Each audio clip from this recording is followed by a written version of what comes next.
Naniniwala si Vice President Sara Duterte na may kinalaman sa politika ang pandadawit sa kanyang kapatid na si Davao City 1st District Representative Paulo Duterte at asawang si Attorney Man Scarpio sa kaso ng 6 na bilyong pisong drug shipment noong 2018. Sa isang ambush interview sa Davao City noong Sabado, August 17, sinabi ni VP Sara na political harassment ito sa kanyang pamilya dahil na rin sa timing ng paglabas ng issue.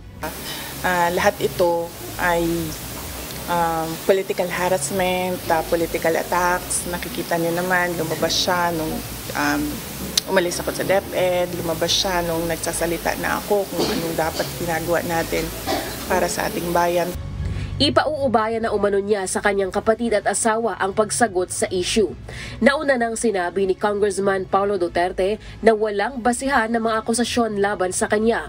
Questionable rin anya ang kredibilidad ng testigong nagsalita sa House Quad Committee probe sa drug smuggling issue dahil dati na itong na-contempt sa Senado dahil sa pagsisinungaling. Samantala, sinagot rin ni VP Duterte ang umuugo ngayong impeachment case laban sa kanya. Anya, inaasahan na niya ito ngunit nananawagan siya sa publiko na maging mapanuri at huwag magpapadala sa mga issue sa politika. Ang impeachment, at naririnig naman namin lagi yon base sa mga sinasabi ng mga kaibigan doon sa loob.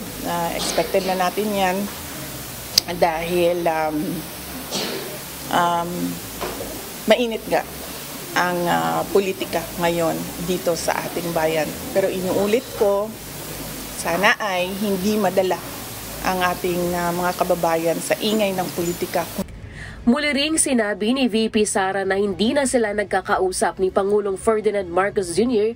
kaya hindi niya alam kung ano ang estado ng kanilang ugnayan. Wala akong label sa relationship namin ngayon. Hindi na kami nagkikita, hindi na rin kami nagkakausap. Kamakailan ay nakitang magkakasama sa Davao City sina VP Sara, Congressman Paulo, Mayor Baste at ang kanilang ama na si dating Pangulong Rodrigo Duterte at ina na si Elizabeth Zimmerman.